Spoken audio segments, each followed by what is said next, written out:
பாரம்பரியமிக்க திராவிட முன்னேற்ற கழக கட்சி தற்பொழுது ஐந்தாக உடைந்து நிற்கிறது. திமுக தலைமை மீது வெறுப்பு கொண்ட நிர்வாகிகளும் தொண்டர்களும் உள்குத்து வேலைகளை செய்துட்டு வராங்க. இது பற்றி பரபரப்பு பின்னணி செய்தியை வெளிச்சத்திற்கு கொண்டு வருகிறது உங்கள் ஜெம் தொலைக்காட்சி. வருகின்ற சட்டமன்ற தேர்தலில் 200 தொகுதிகளில் வெற்றி பெறும் இலக்கோடு திமுக தலைவர் மு.க.ஸ்டாலின் பம்பரமாக பணியாற்றி வருகிறார். புதிய புதிய திட்டங்களை அறிவித்தும் மக்களை கவருவதுடன் கட்சி நிர்வாகிகளையும் தனிப்பட்ட முறையில சந்திச்சு பேசிட்டு வராரு. அந்த வகையில தான் உடன்பிறப்பே வா என்ற தலைப்புல இதுவரை 40 மாவட்ட செயலாளர்கள் தலைமையிலானதான் நிர்வாகிகளையும் சந்திச்சு பேசியிருப்பதாகவும் தகவல் வெளியாகி இருக்கு. இதற்கிடையே திமுக வேட்பாளர் தேர்வு உட்பட கட்சியின் முக்கிய பணிகளை கவனிப்பதற்காக துணை முதல்வர் உதயநிதி ஸ்டாலின், அமைச்சர்கள் கே.என். நேரு, ஏவா வேலு, தங்கம் தென்னரசு மற்றும் அமைப்பு செயலாளர் ஆர்.எஸ். பாரதி ஆகியோர் அடங்கிய குழு அமைக்கப்பட்டிருக்கு. இவர்கள் மாவட்ட வாரியாகவும் அணிகள் வாரியாகவும் நிர்வாகிகளை சந்தித்தும் ஆலோசனைகளையும் நடத்திட்டு வராங்க. இந்த குழு சார்பில் பார்த்தீங்கன்னா புதிய நிர்வாகிகள் நியமனம், மாவட்ட செயலாளர்கள் எண்ணிக்கை அதிகரிப்பு உட்பட பல்வேறு பரிந்துரைகளும் செய்யப்பட்டு வருது. இதன் அடிப்படையில தான் கட்சியில சில மாற்றங்களையும் திமுக மேலிடம் செஞ்சுட்டு வருது. மாநிலத்தை 8 மண்டலங்களாக பிரித்து 40க்கும் மேற்பட்ட தொகுதிகளில் நிர்வாகிகளுடன் திமுக தலைவரும் முதல்வருமான மு.க.ஸ்டாலின் அவர்கள் ஆலோசனையும் நடத்திட்டு வராரு.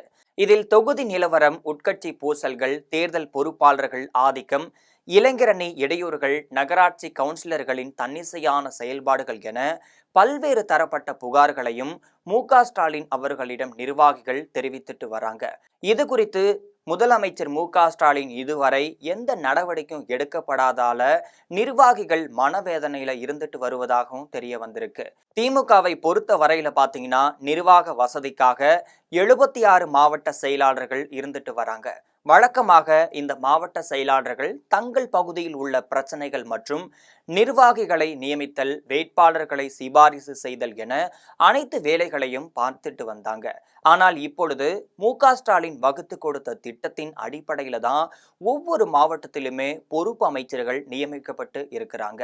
அந்த வகையில தான் 234 தொகுதிகளுக்கும் பொறுப்பாளர்கள் நியமனம் செய்யப்பட்டிருக்காங்க.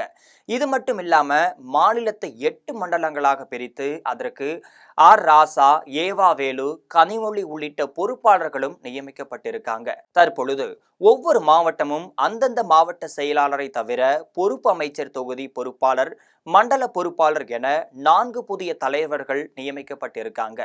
பெரும்பாலான தொகுதிகளில் இவர்கள் ஒருவருக்கொருவர் இணக்கமாக இல்லாத சூழ்நிலையாக இருந்துட்டு வருது. இந்த நிலையில தான் ஒவ்வொரு மாவட்டமும் தற்போது 5 அணிகளாக பிரிந்து நிற்கின்றனர். இது தவிர உதயநிதி ஸ்டாலின் தலைமையிலான இளைஞரணி தனியாகவே செயல்பட்டு வருது.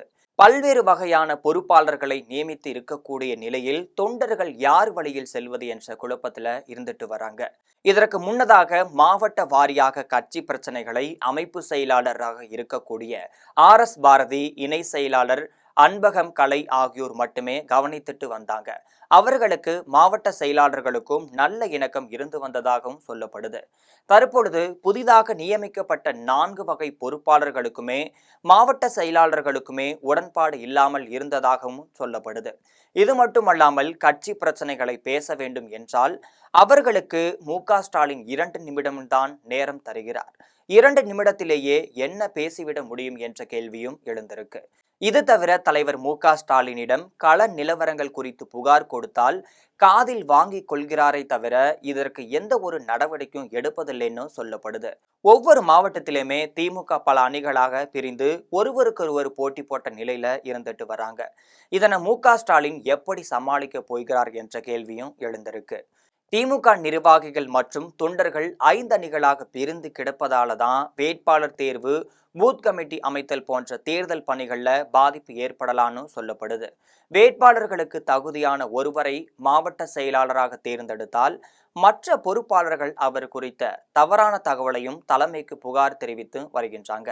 இதனால வேட்பாளர் அறிவிக்கப்படும் பொழுது அவருக்கு கட்சி தொண்டர்கள் அனைவருமே ஒன்றாக இணைந்து செயல்படுவார்களா என்ற மிகப்பெரிய கேள்விக்குறியும் இப்பொழுது திமுகவை பிடித்து ஆட்டிட்டு இருக்கு. உடனடியாக முதலமைச்சர் மு.க.ஸ்டாலின் அவர்கள் இந்த விவகாரத்தில் தலையிட்டு அனைத்து பொறுப்பாளர்களையும் நிர்வாகிகளையும் ஒருங்கிணைக்க வேண்டிய அவசியமானது ஏற்பட்டு இருப்பது என்பது திமுக தொண்டர்களின் எதிர்பார்ப்பாகவே இருந்துட்டு வருது.